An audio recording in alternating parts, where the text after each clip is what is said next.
One, two, three, four.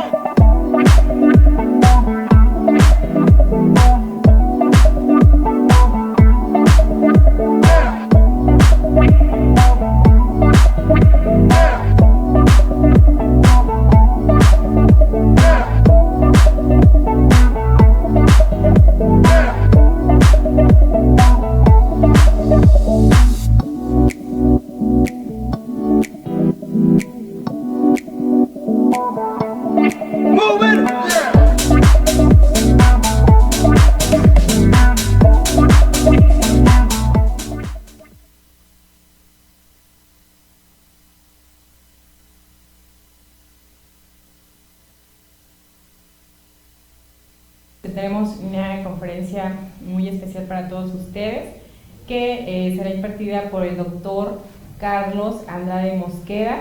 Bienvenido, doctor. Hola, doctora, ¿qué tal? Buenas noches. Muchas gracias por la invitación al colegio y bueno, también a la parte de la academia. Les agradezco la invitación y bueno, vamos a ver este tema, ¿no? Muy bien, doctor. Pues me voy a permitir leer su currículum, doctor. Sí, doctor. El doctor es egresado de la carrera de cirujano dentista por la Facultad de Estudios Superiores Iztacala, y él tiene también un diplomado en endodoncia que también es por la FES Iztacala, doctor, y su especialidad en endodoncia que es en la Facultad de Odontología del Estado de México, y una maestría en educación que es por la Facultad de Unitec. Él es socio activo de la Asociación Mexicana de Endodoncia y está certificado también ante el Consejo Mexicano de Endodoncia. El doctor ha tenido participaciones en publicaciones y una de las más recientes en la revista de la Asociación Francesa Internacional de Endodoncia, y ha sido ponente en conferencias como Métodos de Diagnóstico Endodóntico, y ha tenido participación en Congreso Nacional de Endodoncia y en varios congresos organizados por la Asociación Mexicana de Endodoncia. Actualmente el doctor es profesor de posgrado en endodoncia de Unitec y es profesor también de posgrado en la ULA. Es profesor también de pregrado en Unitec y también es profesor en el diplomado de endodoncia de la FES Iztacala, de la UNAM, y su práctica privada está limitada a la endodoncia. Sí. Ha tenido también premios y reconocimientos que han sido de la Universidad Latinoamericana, el premio a la excelencia académica otorgado en el 2016, también el premio a la excelencia académica otorgado en octubre de 2015, también por la Universidad Latinoamericana. Ha obtenido 3 veces el premio. Sí. Exactamente. Muchas felicidades. Gracias, doctora. Y bueno, en esta ocasión el doctor nos va a hablar de medicación intraconducto y de manera particular del hidróxido de calcio. Así es. Muchas gracias, doctor. No, bienvenido. Gracias, doctora, nuevamente el agradecimiento. Me da mucho gusto estar aquí con ustedes, compartir este proyecto. Creo, sinceramente, que la educación a distancia es una herramienta que más en nuestros días va a ser de utilidad, sobre todo a futuro. Ya está siendo importante el día de hoy, claro, y más a futuro. Entonces hay que sacarle todo el provecho que se pueda. Claro. Gracias por la invitación, doctora. Bueno, pues adelante, doctor. Muchas gracias.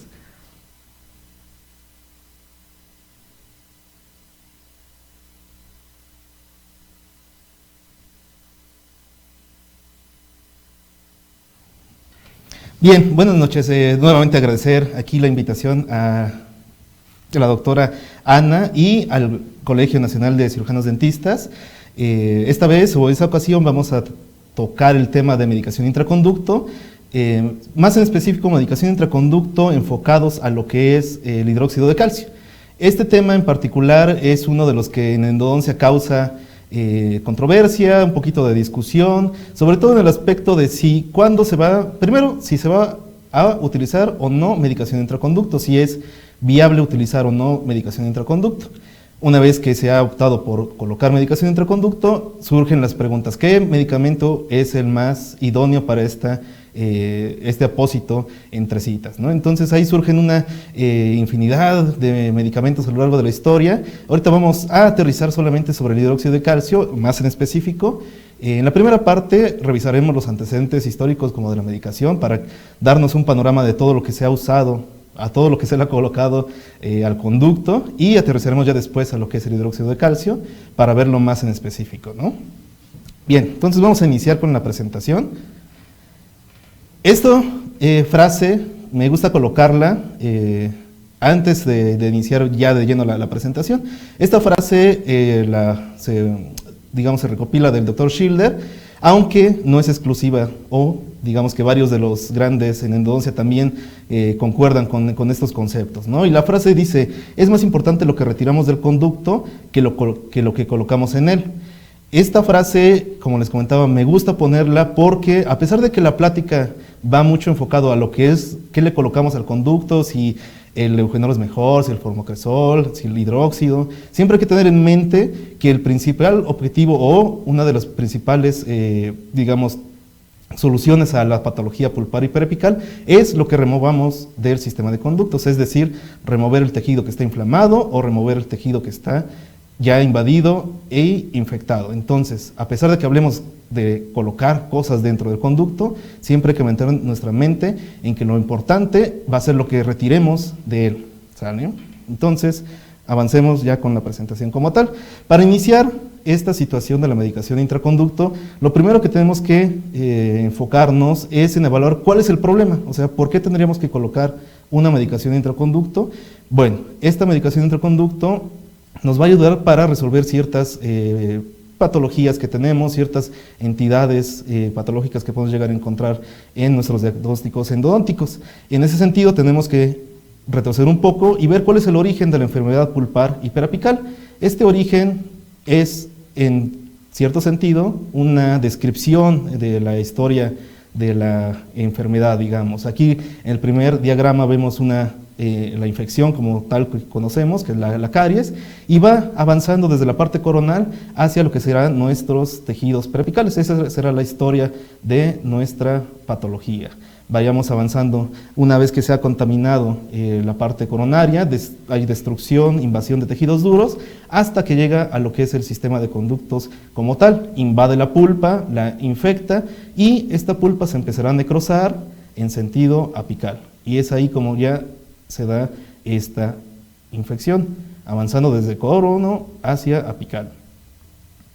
Una vez que se ha contaminado todo el sistema de conductos, también tendrá, o posteriormente tendrá una respuesta, una reacción a nivel periapical. Esta respuesta, ya en el estadio último, vemos cómo afecta al periodonto. En este caso tenemos ahí ya una lesión periapical fomentada por el contenido bacteriano que está en el sistema de conductos, y en esta imagen lo podemos ya, digamos, caer en lo que es una imagen clínica, una imagen radiográfica que podemos obtener en nuestra clínica, y precisamente todo empezó por una pequeña caries que no se atendió a tiempo y evolucionó.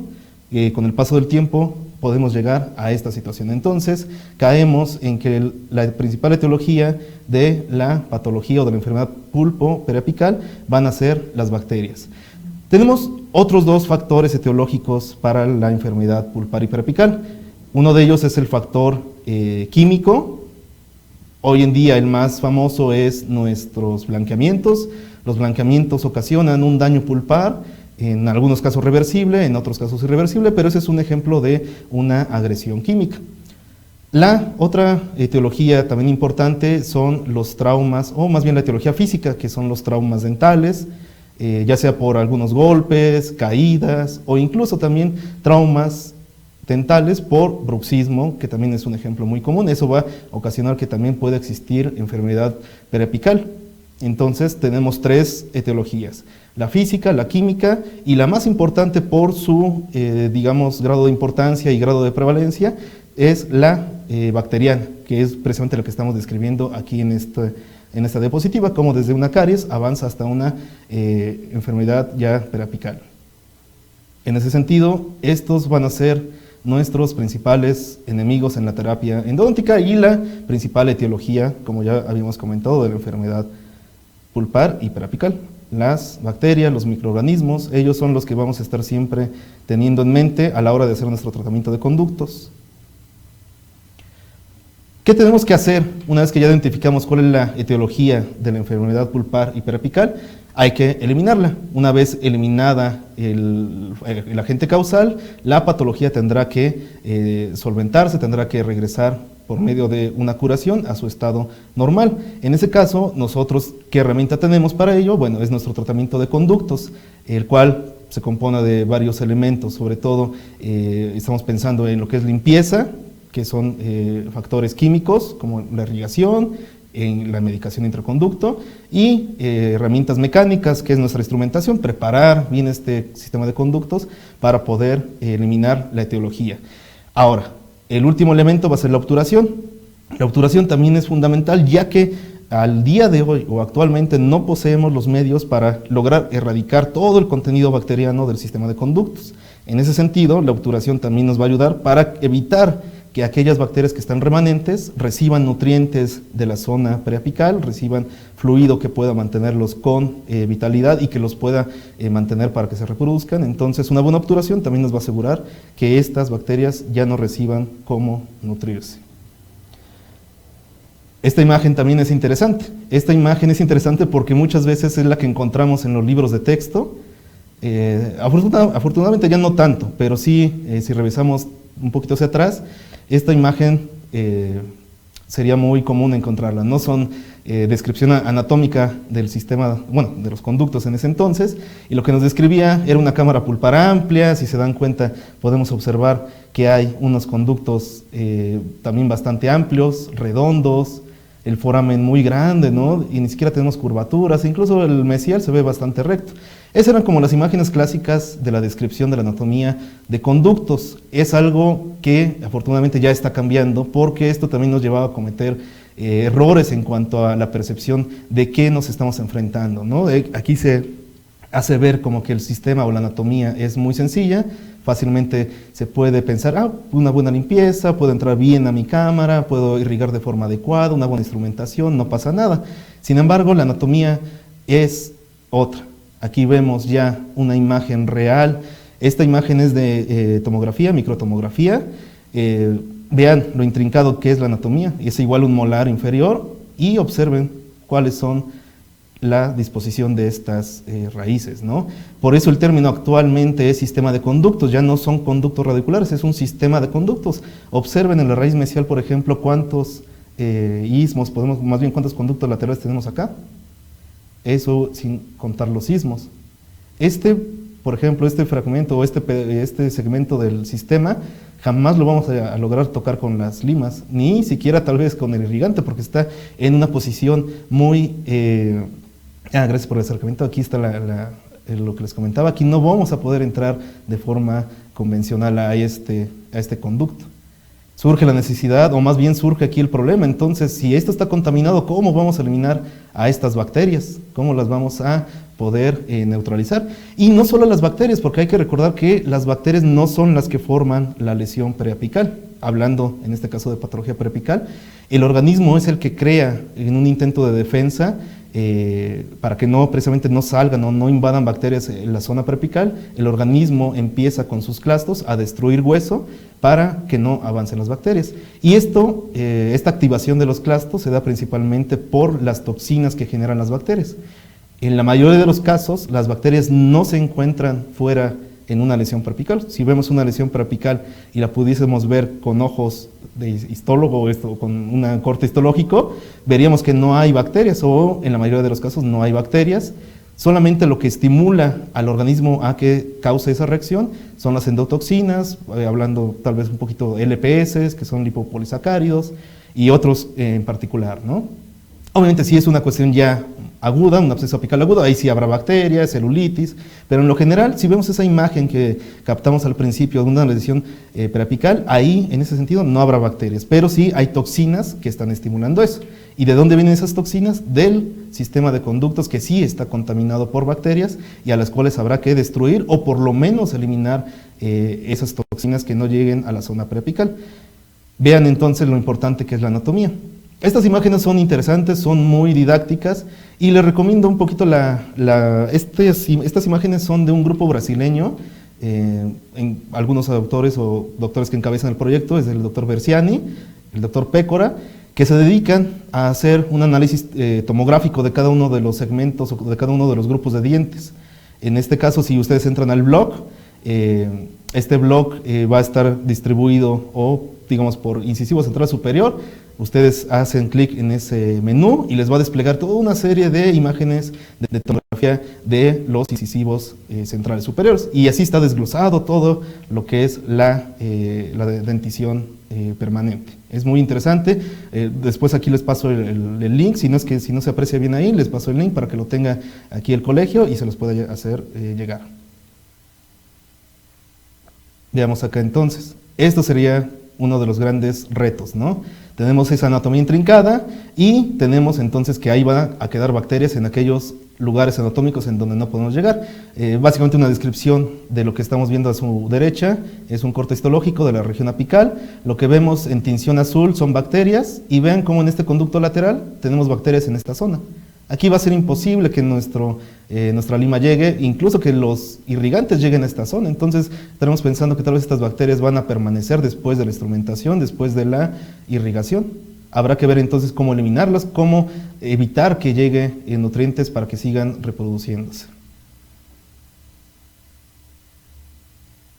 Vamos a ver esta pequeña video. Es el del mismo grupo, ahí se ve un poquito mejor el link para que, si quieren buscarlo. Este es igual un premolar natural, vean la imagen, lo que está haciendo este grupo brasileño. En esta imagen nos muestra una anatomía normal, la verde es pre-instrumentación y lo que está en rojo ya es una imagen post-instrumentación.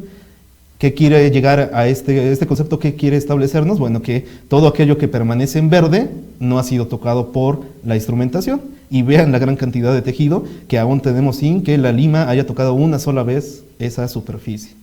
Entonces es importante tener todo esto en mente a la hora que estamos haciendo una endodoncia, sobre todo en aquellos casos que nos habla de una infección del sistema de conductos que está contaminado, es decir, que tenga necrosis, como el caso que estamos viendo en la imagen, ¿no? Esta ya es una lesión periapical bastante marcada en ambas raíces, incluso ya también pérdida vertical de hueso, y este otro corte, más bien esta otra, que es una fotografía con microscopio, podemos observar digamos, la disposición de los túbulos dentinarios, y dentro de los túbulos dentinarios vemos cómo están infectados. Esos elementos que se ven redondos, efectivamente son cocos, en este caso invadiendo lo que es el sistema de conductos.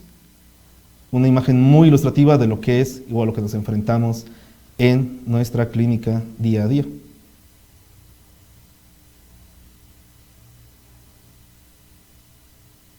Bien, entonces, un coadyuvante para generar o eliminar un poquito más, combatir estas bacterias, estos elementos tóxicos, va a ser nuestra medicación intraconducto. Ahí es donde surge la oportunidad, el área de oportunidad para poder utilizar estos medicamentos, ¿no? Nos va a ayudar para detoxificar lo que es el sistema de conductos. Detoxificar significa o quiere decir que elimina las toxinas que están mandando estas bacterias que están en los túbulos, las va a estar eliminando, sobre todo si hablamos en este caso del hidróxido de calcio. Ahorita vamos a ver más o menos un poquito más a fondo cómo funciona esta detoxificación.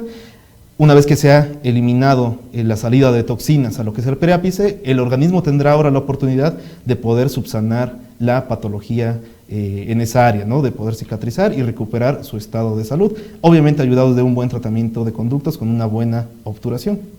Es ahí entonces que entra nuestra medicación intraconducto. Ya entrando un poquito de lleno a lo que son los antecedentes, tenemos que el primer o uno de los más antiguos que se han recopilado acerca de lo que es medicación intraconducto son los egipcios. Ellos, de acuerdo a diversos papiros, se menciona que usaban una pasta que tenía incienso, cebolla y comino, y esta la colocaban directamente sobre exposiciones para aliviar el dolor que presentaban los pacientes en ese entonces. Ya es el primer antecedente de un apósito que se coloca sobre tejido pulpar, eso en la antigüedad. Ya un poquito más reciente, saliendo de la Edad Media, en el siglo XVI, Ambroise fue un cirujano que él empezó a recomendar la esencia de clavo también para aliviar dolores. Aquí, bueno, surge un poquito el antecedente porque el clavo tiene relación con lo que es el eugenol, entonces por ahí va un poquito la idea, ¿no? De que también el eugenol genera cierto alivio de los malestares. Ya más avanzados los siglos, en el siglo XIX, Spooner, este doctor recomendó el trióxido de arsénico.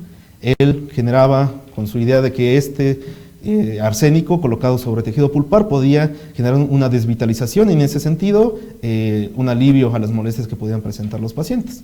Sin embargo, el arsénico hoy día sabemos que es un material tóxico, nocivo, entonces, bueno, ahorita no sería nada recomendable usarlo. Sin embargo, en ese entonces, siglo XIX, a este doctor le pareció conveniente y, de acuerdo a su análisis, le funcionaba. Las siguientes experiencias fue Mills, en 1883, pocos años después de Spooner, y lo que él comentaba, él dijo, no, bueno, mis pacientes, yo he visto que tienen problemas con el arsénico, yo no voy a poner arsénico, yo tengo otro método que es infalible, y lo que hacía Mills, era recomendar lo que era colocar una astilla de nogal, o sea, se iban a conseguir unas astillas de nogal, obviamente tenían que ser del calibre del diente que iba a hacer a tratar, y se introducía, haciendo su efecto terapéutico, liberando, bueno, en ese entonces Mills pensaba que generaba un efecto terapéutico al hacer la extirpación con este tipo de astillas de nogal. Es un dato curioso que me parece conveniente colocárselos. Y es curioso porque, hoy día nos pareciera curioso, sin embargo, en ese entonces eran métodos que eran pues, bastante respetables en el entorno. Y si se dan cuenta, todos los anteriores que he mencionado eran como muy empíricos, no había como un sustento científico de lo que hacían, simplemente a mí me funciona esto, yo lo uso y yo lo recomiendo. Y así es como se iba dando este tipo de tratamientos. Sin embargo, llega Miller en 1890 y a partir de lo que va a comentar Miller es que ya surge una nueva época en lo que es, en gran parte de la ciencia. Una de ellas es la cuestión de los medicación intraconducto, ya se vuelve una situación científica, ya deja de ser empírico y ahora va a transicionar a una cuestión ya de más investigación. ¿Qué es lo que demuestra Miller? Bueno, él fue el primero en demostrar la presencia de bacterias dentro del sistema de conductos y fue el primero en relacionar esta presencia de bacterias con la patología pulpar y periapical. Entonces, a partir de este comentario, de esta propuesta, o más bien de esta observación de Miller, es que ya todos los científicos van a iniciar una búsqueda por encontrar un medicamento que mate a las bacterias que están dentro del sistema de conductos, que son las que causan la enfermedad pulpar y periapical. Y aquí, como les comento, ya se vuelve una situación más científica y vamos a hacer avances más importantes en ese sentido. Uno de ellos es Lepowski, prácticamente algunos años después. Él lo que genera es la utilización de formaldehído. Él veía que el formaldehído era una sustancia antibacteriana muy efectiva, sí combatía bacterias, y la empezaba a recomendar como un apósito, una medicación intraconducto. Sin embargo, el formaldehído sabemos hoy día que es tóxico y causa daño a las células del organismo, entonces también formaldehído hoy día no se tendría o no se podría ocupar. El siguiente fue Buckley, que él lo que hace es añadirle al formaldehído otra mezcla, en este caso le pone triclesor, glicerina y agua, lo que hoy día conocemos como el formocresol. Vean la fecha, es 1904. Y desde el 1904 el formocresol ya se empieza a usar. El formocresol, como ustedes saben, también es una cuestión de polémica y vamos a ver un poquito qué es lo que está generando esa polémica al presente, ¿no? El formocresol sí es muy bueno eliminando lo que son bacterias, tiene ese alto potencial bactericida, también se ha visto que en algunos sentidos sirve para pulpotomías, sobre todo actualmente en lo que es pediatría, muchos posgrados de pediatría o muchas escuelas donde se enseña la odontopediatría recomiendan el uso de vapores de formocresol para hacer su terapia de pulpotomía.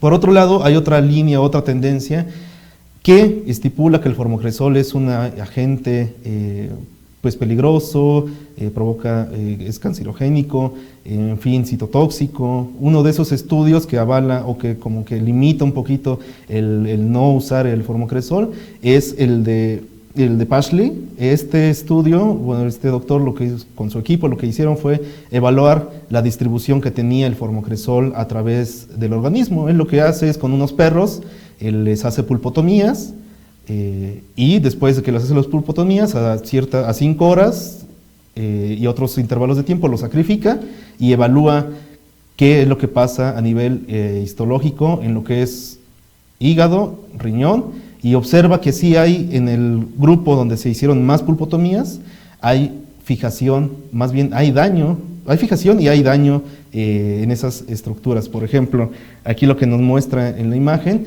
este es un tejido del riñón en estado normal, los glomérulos, y sobre todo lo que quiero que vean es los conductos que se ven aquí blancos, es ahí donde se hace la filtración, y vean después de la exposición con formocresol, esos conductos blancos ya no están presentes. Eso quiere decir que tiene nefrotoxicidad el formocresol a nivel sistémico, o sea, sí se distribuye a nivel sistémico, entre otros, ¿no? También evalúan la parte hepática y también es hepatotóxico. Ahora, esa es una tendencia de doctores, de doctoras que generan ese tipo de comentarios, ¿no? También es cierto que hay otros estudios que avalan el uso del formocresol, sobre todo por la cantidad que se usa. Se dice que son los vapores de formocresol los que se colocan y vaya, no tiene efecto a este nivel. Aquí en este estudio fue una cantidad de, unas pulpotomías fueron 16 si mal no recuerdo, entonces es una cantidad grande y eso es lo que está como en discusión. Sin embargo, sí está presente, sí establecido que es hepatotóxico y nefrotóxico, entre otras características. Entonces, es elemento ideal para medicación de intraconducto, depende a qué escuela o qué seguimiento puedes llegar a tener en tu formación. Simplemente lo que yo comparto, parte de mi experiencia, cómo fui formado y la escuela que yo tengo, no recomendamos el uso de formocresol, sobre todo no lo recomendamos porque hay otros medicamentos que son más tolerables, que son incluso biocompatibles y que pueden sustituir al uso de esta sustancia. Entonces, en cuestión de riesgo-beneficio no tendría mucho sentido, ¿no? Si fuese el único medicamento que existe, bueno, tal vez sí estaría de acuerdo en su uso, pero hoy día hay otras alternativas. Entonces, ese es formocresol y vean que fue desde 1904. Es importante todo el tiempo que ya tiene en circulación. Cayendo ya ahora lo que es el tema, que es el hidróxido de calcio, este fue propuesto, más bien fue el primer antecedente que se tiene del hidróxido de calcio, es de Nygren, que él lo que reportaba es que lo usaba para tratar aquellos casos que presentaban fístula. Sin embargo, como el antecedente más relacionado a la distribución o como en un planteamiento más de comercial o de generar ese amplio mercado, lo tiene Hermann en 1920 en Alemania. Él lo que propone es una pasta que se llama Calxil y que es básicamente el hidróxido de calcio, que es ya entonces lo que vamos a empezar a ver en este momento. ¿Qué es el hidróxido de calcio? Bueno, el hidróxido de calcio es una piedra caliza, esta es la que podemos ver en la imagen, es la piedra caliza, es un elemento que se encuentra en la tierra bastante abundante. Por escasez de hidróxido de calcio no tenemos preocupación, hay muchísimo en la tierra, entonces vamos a tener bastante medicación para rato. ¿Cómo es que se obtiene? Esta es la piedra origen. ¿Cómo lo vamos a obtener? A través de su calcinación. Aquí este es el método tradicional de cómo se obtenía el hidróxido de calcio en hornos artesanales, como lo están viendo ahí se coloca la piedra caliza y se va a empezar precisamente a calcinar hasta que quede pulverizada, hecha polvo. Obviamente ya actualmente hay hornos especiales donde se hace este tipo de procedimiento más en forma. Una vez que se obtiene el polvo, el polvo consiste en carbonato de calcio y al final, en su proceso final de que se extrae del horno, es óxido de calcio. ¿Qué es lo que le hacen a este óxido de calcio? Bueno, simplemente se le agrega agua y ya tenemos nuestro hidróxido de calcio. Obviamente el que consumimos, el que compramos nosotros en el depósito tiene ya otros aditamentos que vamos a ver, no es realmente puro, no lo es, pero este es el proceso por el cual se va a empezar a crear, ¿no? Entonces ya es lo que podemos conseguir en nuestro depósito de la esquina. Bien, ya hablando químicamente y cuestiones físicas, es un polvo blanco, granulado, inodoro. Esto que sigue es importante, tiene un pH de 12.5, muy alcalino, es poco soluble en agua e insoluble en alcohol, y se considera un compuesto inestable. Cuando está en contacto con dióxido de carbono, regresa a su estado de carbonato de calcio, es decir, como se sacó de su horno, ese polvo que antes de agregarle agua, ese sí se vuelve a convertir en eso. Por eso es importante que cuando hagan su preparación de medicación de intraconducto, saquen el hidróxido de calcio y enseguida tapen su frasco, porque si está mucho en contacto con el ambiente, con el dióxido de carbono, va a empezar a perder sus propiedades. Entonces siempre ténganlo bien tapadito. Esta es la presentación que podemos encontrar, o la más una común que podemos encontrar en el depósito, el que nos venden como puro, contiene estos elementos: óxido de zinc, sulfato de bario, etileno-tolueno, sulfamidas, derivados de salicilatos, en fin, son estos productos lo que nos venden como puro, que en realidad sí, o sea, sí tiene un gran porcentaje del hidróxido como puro, pero le añaden otros elementos como para conservadores, también para que se vea un poquito la radiografía. Hay que recordar que el hidróxido de calcio tiene la radiopacidad de la dentina. Si lo colocamos dentro del conducto, se debe ver de la misma radiopacidad que la dentina, gracias a estos elementos.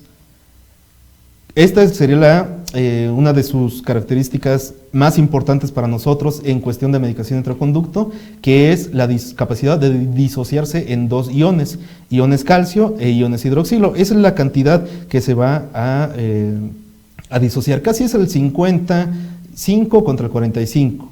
Lo que más se disocia son iones calcio y los hidroxilo está un poquito más abajo, pero también son muy importantes. Estos dos iones sirven para sus efectos terapéuticos en diversas áreas.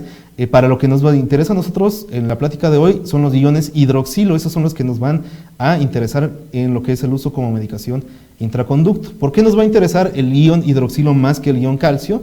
Porque el ion hidroxilo tiene una actividad antibacteriana. Cuando contacta con bacterias empieza a destruirlas. Ahorita vamos a ver por qué medio, a través de qué medio las va a destruir. Ese es un efecto muy importante que requerimos. Otro de sus,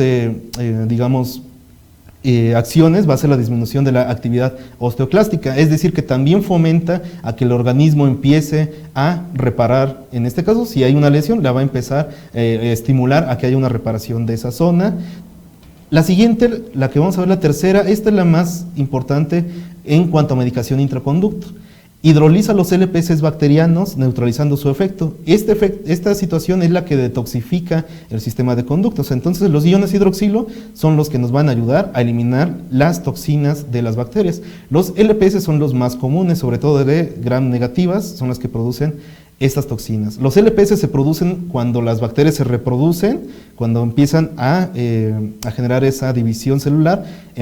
Hay pérdida de estructura de la membrana y dentro de esa membrana van LPS. Ese es un medio, y el segundo medio es cuando mueren las bacterias, también se desprende ese componente de la membrana, que son LPS, que son altamente tóxicos para el organismo. Los capta muy bien el organismo y empieza a generar su respuesta inmunitaria. Por último, tenemos que también participa en reacciones un poquito para la mineralización al activar la fosfatasa alcalina. En cuanto a los usos del hidróxido de calcio, nada más para darle un concepto general, tenemos varios de ellos, o sea, se ha ocupado en varias situaciones, como bases cavitarias, en pulpotomías, también es común encontrarlo, aunque hay reportes, por ejemplo, si se usa en dentición primaria, que causa resorciones, entonces tampoco es tan utilizado en dentición primaria. Se ha recomendado para sellado de perforaciones, tratamiento de resorciones radiculares por su alto pH, en soluciones irrigantes. Antes se utilizaba, era más común antes, mezclar hidróxido de calcio en una solución acuosa, tal vez con agua bidestilada, y empezar a irrigar como si fuese nuestro hipoclorito. Se irrigaba con esa solución, teniendo en cuenta su alto pH, también tenía cierta capacidad de disolver tejido, entonces generaba un poquito, obviamente es muy limitado eso, nada más era por cuestión antibacteriana. Sabemos que el hipoclorito, su gran ventaja es que disuelve el tejido de forma adecuada. Y otra que se ha utilizado mucho en cuestión de endodoncia es como base para cementos selladores. Tenemos ahí varias marcas que generan esta adición de hidróxido en los cementos selladores. Control de exudado es una de sus usos que también se ocupa en endodoncia con cierta frecuencia, sobre todo en aquellos casos donde se genera, tal vez de forma no intencional, pero con una lima se traspasa el foramen, se amplía, se contacta tal vez con una arteriola y empieza a haber un sangrado abundante en nuestro sistema de conductos.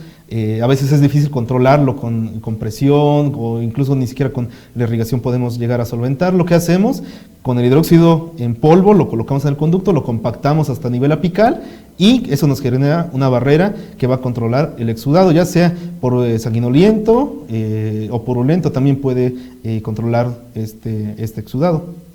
Son los principales usos y obviamente el de la medicación intraconducto, que es el que nos interesa, y eso nos interesa porque tiene la capacidad antibacterial y de detoxificación. Esos son los dos elementos importantes, sobre todo el eliminar los LPS. ¿Cómo se va a llevar a cabo o qué se requiere para que esta detoxificación se lleve a cabo? Que tengamos un pH alto y aparte que esté constante. Tanto el pH como la liberación de iones hidroxilo. Si la liberación de iones hidroxilo baja o no se mantiene, su efecto sobre las toxinas o sobre las bacterias también se verá disminuido. Punto importante a destacar es que el efecto o el pH, digamos el pH y la liberación de iones hidroxilo va a ser mucho más fuerte, más potente al acercarse al origen, o sea, la partícula del hidróxido de calcio a su alrededor será más fácil que libere más iones hidroxilo. Entonces, por eso es importante que el hidróxido de calcio esté bien compactado dentro del sistema de conductos, que alcance todos lo más posible de hallazgos anatómicos, de resquicios anatómicos, para que pueda liberar de forma constante sus iones hidroxilo y mantener un pH alto. Algo muy importante. Si se coloca, digamos, en el centro del conducto, esta liberación sí va a ser un poco a distancia, pero llega una situación que es interesante. Cuando estos iones hidroxilo contactan con la dentina, empieza una acción de neutralización. La dentina, por sus proteínas que tiene, neutraliza el efecto de los iones hidroxilo y al avanzar estos iones hidroxilo más allá de la dentina ya no tienen su efecto deseado. Entonces, esa es una de sus grandes desventajas, ¿no? No penetra tanto. Fuese un medicamento antibacterial muy efectivo si lograse penetrar dentro de los túbulos dentinarios y eliminar esas bacterias, tanto por su pH como por los iones hidroxilo. Sin embargo, al avanzar se va perdiendo su efecto y ya no tiene tanto caso. En ese sentido, lo que va a ocurrir con aquellas bacterias que están muy adentro, que han penetrado profundamente a los túbulos dentinarios, no serán afectadas por la acción del hidróxido de calcio. No se verán, digamos, no podrá eliminarlas en ese sentido, pero sí va a eliminar a las toxinas que esa bacteria va a seguir generando.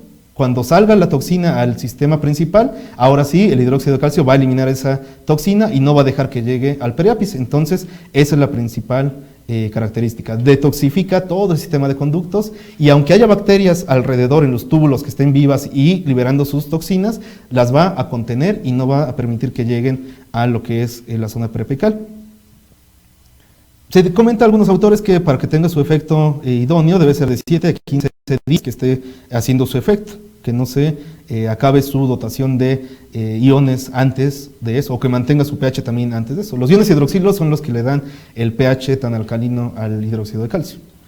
Ahora, lo que les había platicado, el primer efecto, que es el antibacterial, va a ser mediado por 3 factores. El primero de ellos va a hacer daño a la membrana citoplasmática de la bacteria, o sea, si estos iones hidroxilos se encuentran en una bacteria cercana, contactan con la membrana y la van a empezar a destruir, la destruyen rompiendo los enlaces que tiene. Es como si si ustedes pueden ubicar mentalmente un rosario, si nosotros, o más bien un collar de perlas, si a un collar de perlas le cortamos un segmento, todas las demás perlas se van a empezar a desalojar. Lo mismo ocurre con la membrana, si una sección se llega a romper, toda la demás en cadena empieza también a romperse. Entonces ahí sucede la muerte bacteriana por ese primer elemento. El segundo elemento es por la desnaturalización de proteínas.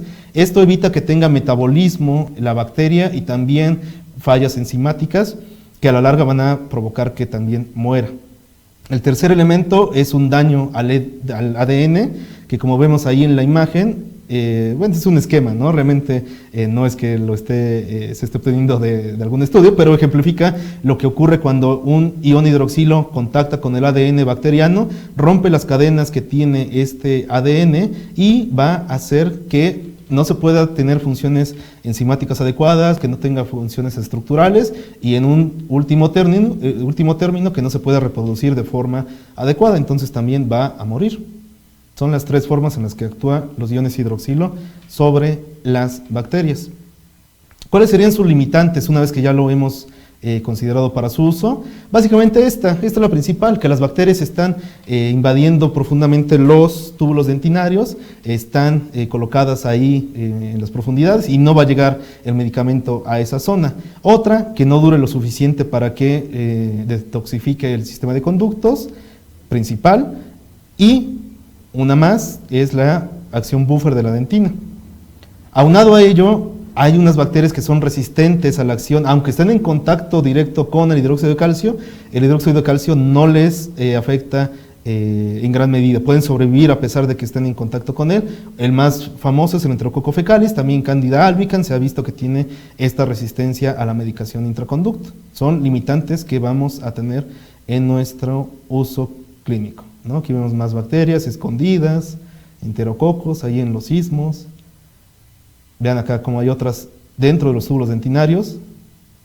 Y esas van a seguir, si no se coloca alguna medicación, esas van a seguir mandando sus LPS y va a seguir fomentándose la respuesta a nivel periapical. Aquí vemos otros, estos son enterococos, después de aplicarles hidróxido de calcio, y ellos, como si nada, sobreviven a todo eso.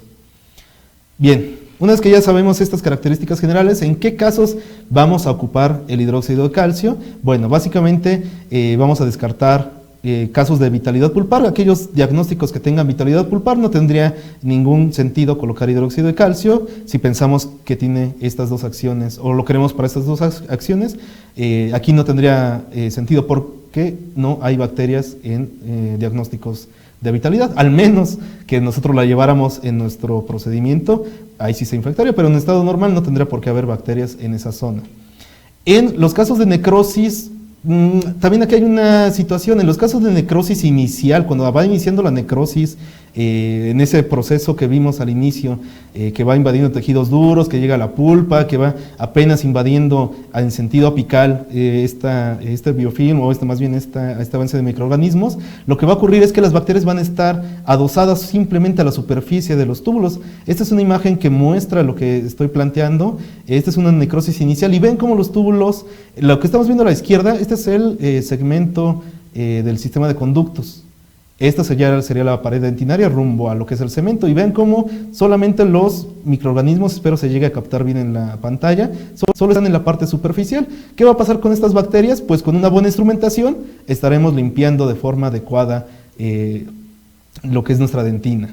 Entonces, en una necrosis inicial tampoco tendría sentido colocar hidróxido de calcio porque no nos va a generar algún aporte mayúsculo a nuestra terapéutica. Entonces, ¿cuándo sí vamos a colocar hidróxido de calcio? O al menos es una de las posturas que podemos recomendar, porque aquí va a haber una variedad. Hay quien recomienda que en todos los casos se coloque hidróxido de calcio, sin embargo, esta postura que les comparto la coloca en este sentido. Y esto nada más lo vamos a colocar cuando hay una lesión periapical. ¿Por qué? Porque cuando hay una lesión periapical se ha visto que ahí sí ya hay una invasión importante de túbulos dentinarios, es decir, esta presencia de una lesión periapical nos habla que ya hay una extensión de lo que es la invasión bacteriana, y ahí sí requerimos detoxificar el sistema de conductos para poder tener un adecuado tratamiento de conductos. Entonces, cuando vean lesión periapical, sí es recomendable el uso de la medicación intraconducto con hidróxido de calcio. Aquí vemos otra imagen, cómo están las bacterias ya entrando en los túbulos, ¿no? Este sería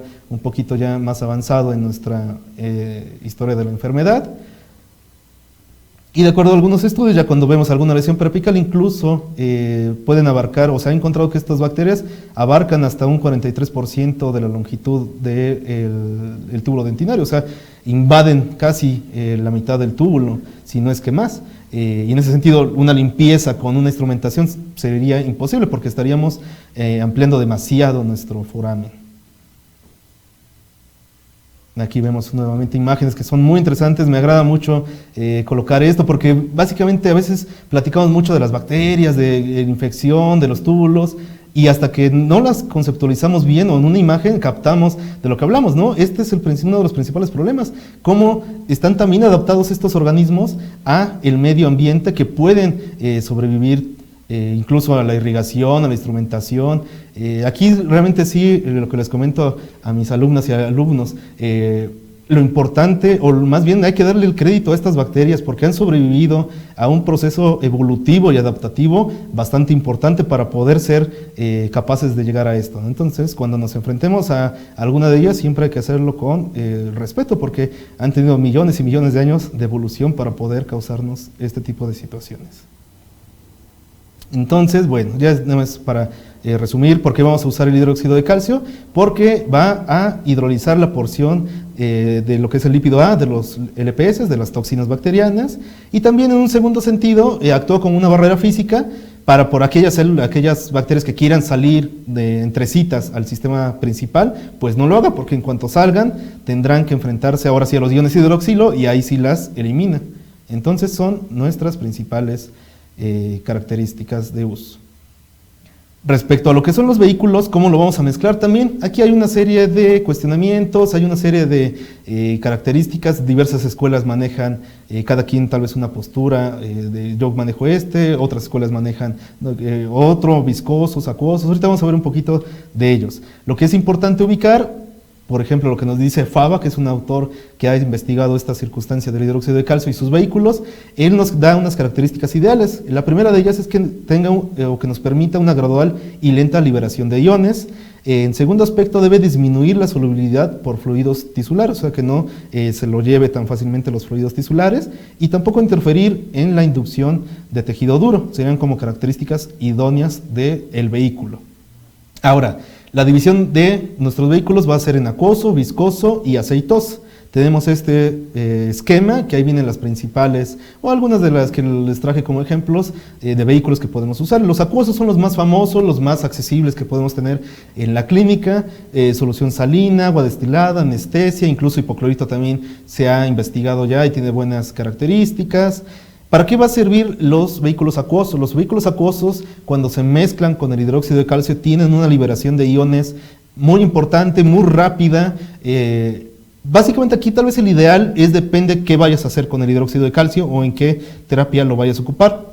Si quieres hacer, por ejemplo, con un autotrasplante o un trasplante dental que quieres aplicar o que requieres que el pH esté rápidamente alcanzado en nuestra raíz, vamos a ocupar un acuoso para que se liberen iones de forma rápida y se alcance este objetivo. Ahora, en cuestión ya, si hablamos de una terapia endodóntica, pues tradicional, común, sin complicaciones, por así decirlo, podremos ocupar un vehículo que sería un poco más viscoso.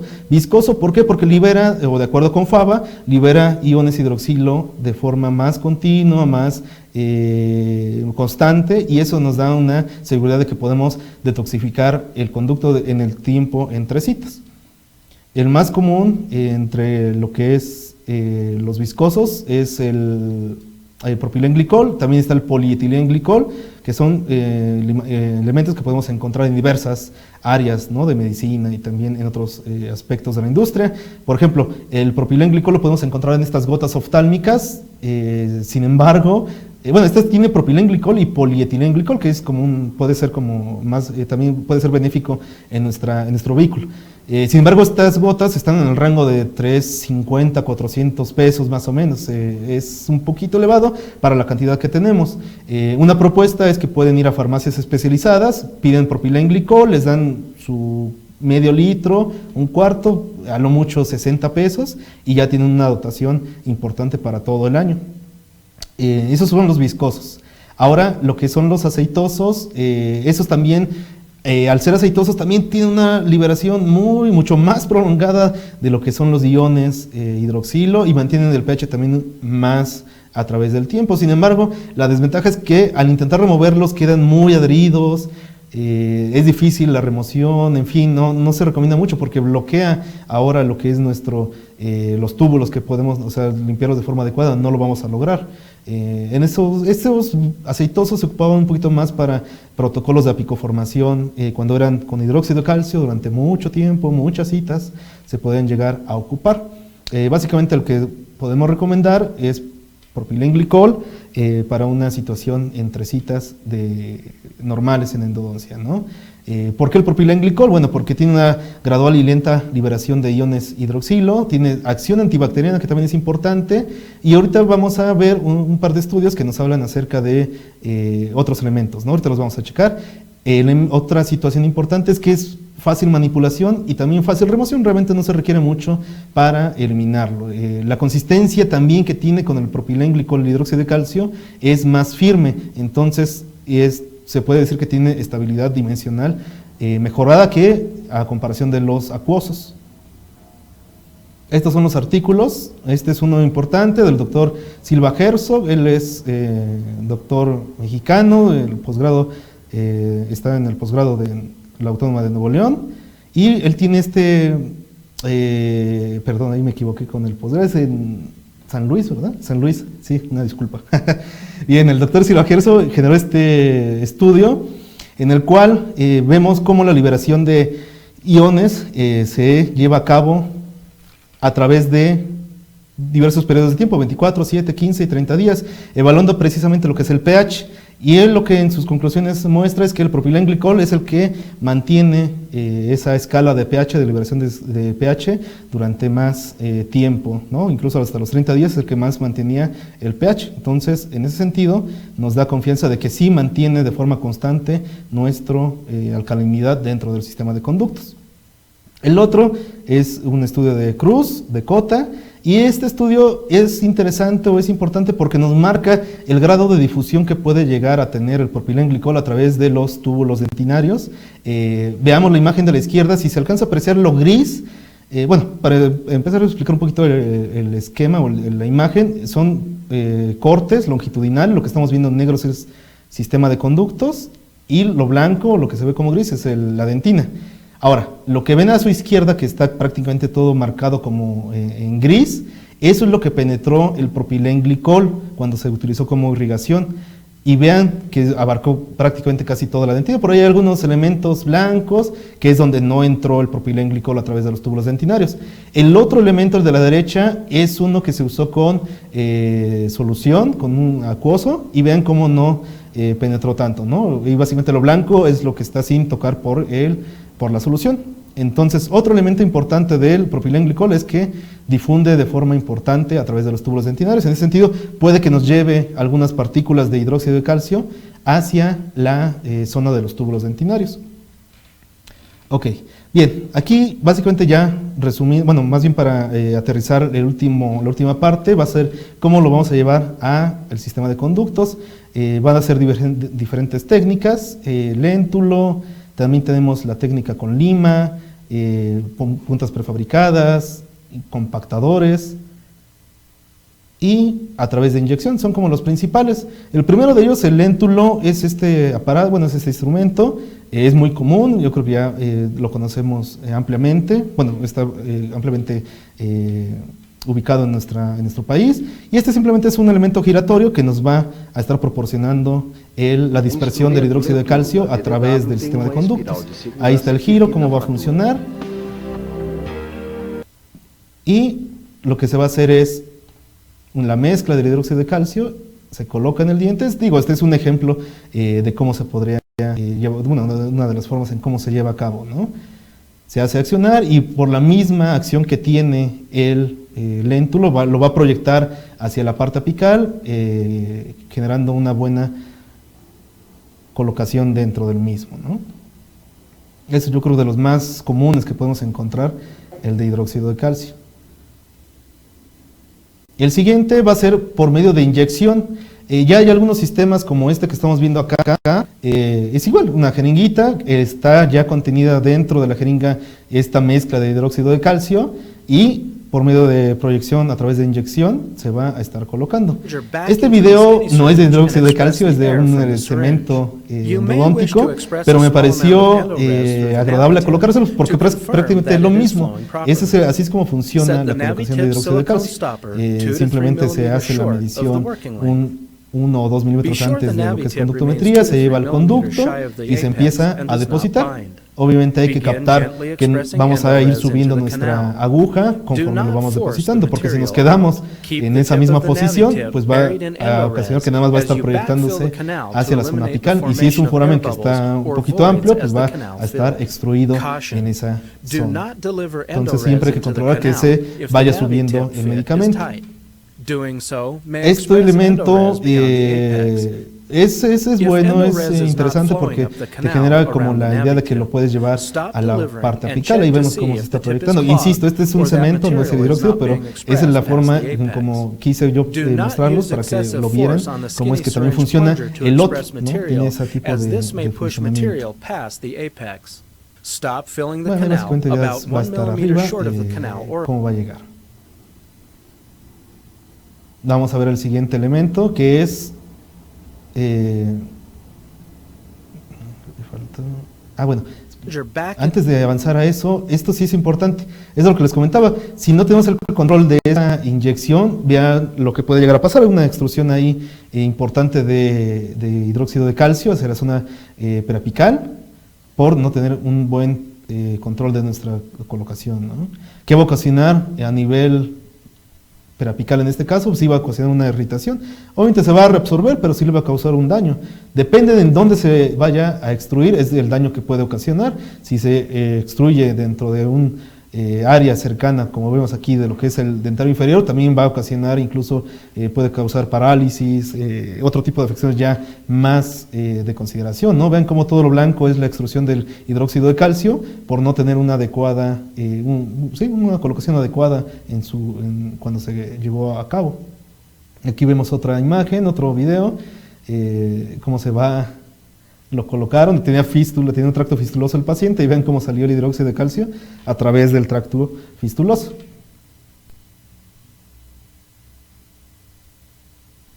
Bien, esta tabla no la vamos a analizar, simplemente lo que quiero guiarlos es un poquito, es un estudio que hicieron unas doctoras españolas respecto a los incidentes, ¿no?, de extrusión de hidróxido de calcio.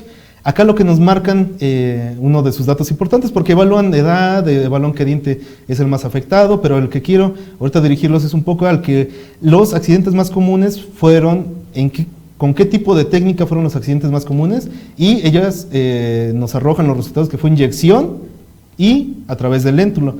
O sea, que son las dos técnicas que más ocasionan extrusión de medicación intraconducto. Bien, ahora sí, la siguiente función o la siguiente posibilidad que tenemos es con puntas prefabricadas. Estas puntas vienen por ejemplo se observa ahí en la imagen. Esa sería una punta 25, quiere decir que tiene la conicidad de 0.02 y un diámetro en su D0 de 0.25, ¿no? O sea, corresponde a una lima 25. ¿Qué es lo que ocurre?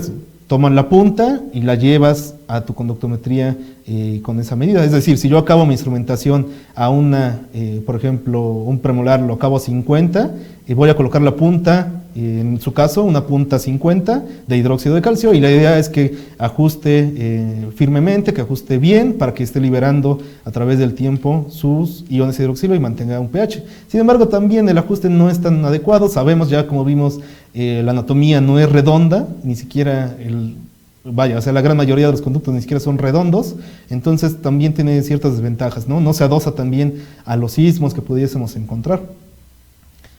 Esta sí es un poco la que se podrá recomendar, es la técnica con lima.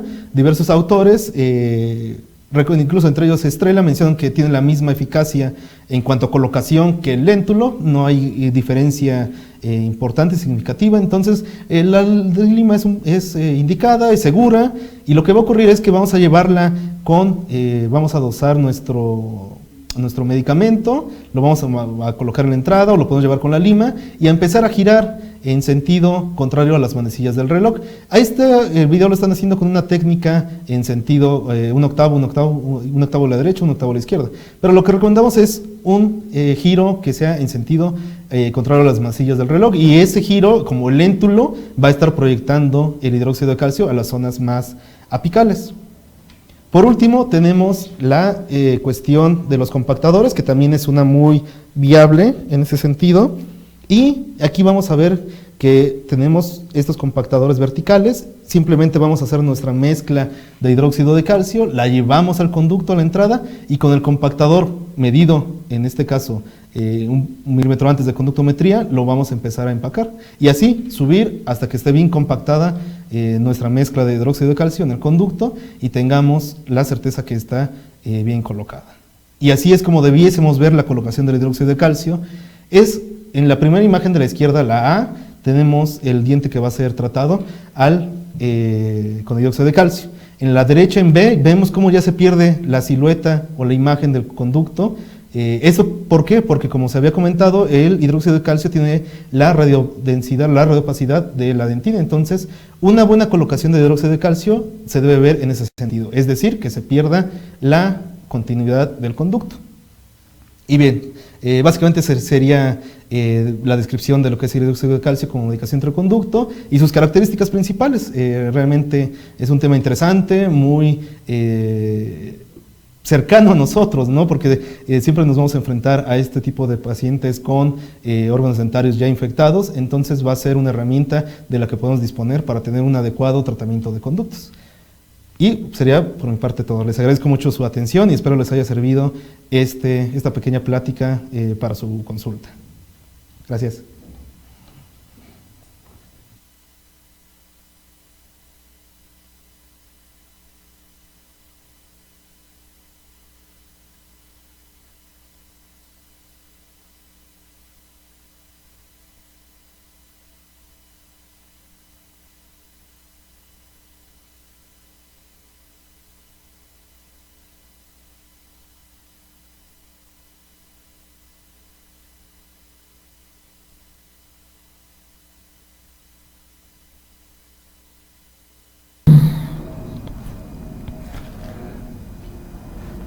Pues le agradecemos mucho, doctor, por su excelente conferencia. Es una presentación muy interesante y que será seguramente de gran ayuda para todo nuestro público.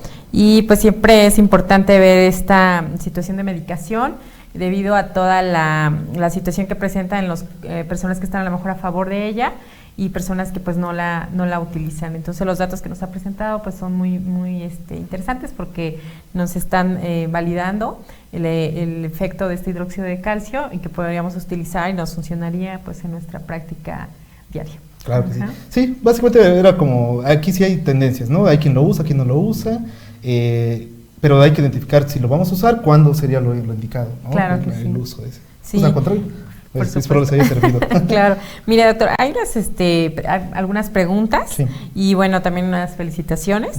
Le felicita la doctora Rocío Leiva por su, dice que es una excelente presentación. Muchas gracias. Gracias. Karina Ramírez, como siempre, excelente doctor. Carlos. Y Brenda, muy bien, doctor Carlitos, y muchas felicidades. Gracias. Muchas felicidades, doctor, excelente conferencia, esto lo dice la doctora Giselle. Gracias. Y también hay aquí una pregunta que dice que ¿qué tan viable es usar el hipoclorito de sodio al 5.25 como vehículo del hidróxido de calcio y para obtener para ello una mejor detoxificación del sistema de conductos? Esto lo pregunta la doctora Almendra Ortega. Es un buen vehículo, de hecho hay investigación, Jorge Vera por ahí nos ha comentado últimamente en Puebla esta cuestión de mezclarlo con el hipoclorito y genera buena tendencia en la detoxificación. Es válido usarlo como un vehículo acuoso y sí es recomendable. Sí, es recomendable. Ok, bueno, tenemos otra pregunta aquí que es cómo eliminar con qué técnica se puede eliminar completamente el hidróxido de calcio que ha sido mezclado con un vehículo que sea viscoso. Bien, para los viscosos, si hablamos del propilenglicol, básicamente estaremos hablando que cuando hagamos la cita ya a la cita posterior, con la misma irrigación estará saliendo el hidróxido de calcio. Pueden apoyarse un poquito si es que lo ven que tarda un poco en salir, con la lima, con la última lima que instrumentaron, lo hacen la remoción, pero básicamente con la pura irrigación con hipoclorito estará eliminándose la medicación. Sí, no hay tanto problema al respecto. Aunque sea una cosa, viscoso. Sí, aunque sea viscoso. Donde sí hay problema, bueno, un poquito más de dificultad, es con los aceitosos. Los aceitosos sí se adhieren mucho a lo que es la pared dentinaria y son muy difíciles de retirar. Cabe recordar que todo lo que coloquemos en el conducto, y ya también se ha visto por estudios, también Jorge Vera nos ha comentado al respecto, no se puede retirar, por más que queremos irrigar, incluso por ejemplo colocamos EDTA y es complicado a veces retirarlo, ¿no? Entonces cobra mucho la frase del principio, hay que tener en mente que siempre lo importante es retirar más que colocar. Más que ¿no? colocar. Ok, doctor. Y bueno, otra pregunta es que para usted, ¿cuál es la mejor técnica para llevar el hidróxido de calcio? Con lima o con los compactadores queda bien adosada, bien compactada, son las recomendables. Inyección y léntulo, esos también son buenas, pero hay que saber tener una buena técnica, porque si no se llegan a ocurrir errores de procedimiento. Entonces, Sí, lima como, o compactadores. compactadores serían como las más recomendadas. Sí, pues. sí, Ok, totalmente. Bueno, pues yo le agradezco mucho también por parte del Colegio Nacional de Cirujanos Dentistas. Y ha sido de verdad muy interesante, como siempre un gran compañero, Carlos, Gracias. muchas gracias. Y pues por parte del Colegio Nacional de Cirujanos Dentistas, bueno, un reconocimiento. El Colegio Nacional de Cirujanos Dentistas, Fundación Dr. Manuel Rey García, otorga el presente reconocimiento a cirujano dentista especialista en endodoncia, Carlos Andrade Mosqueda, por su participación en la conferencia virtual con el tema medicación intraconducto. Excelente, pues muchas gracias. Muchísimas gracias, doctor. Muchas gracias, muchas Felicidades. gracias. Pues nada más aquí un saludo a todos mis alumnas, alumnos que están sintonizando. Claro. La próxima semana hay finales. No, Ay, dentro no. de 2. Muchas gracias, Gracias, doctora. doctor. Hasta luego. Hasta luego.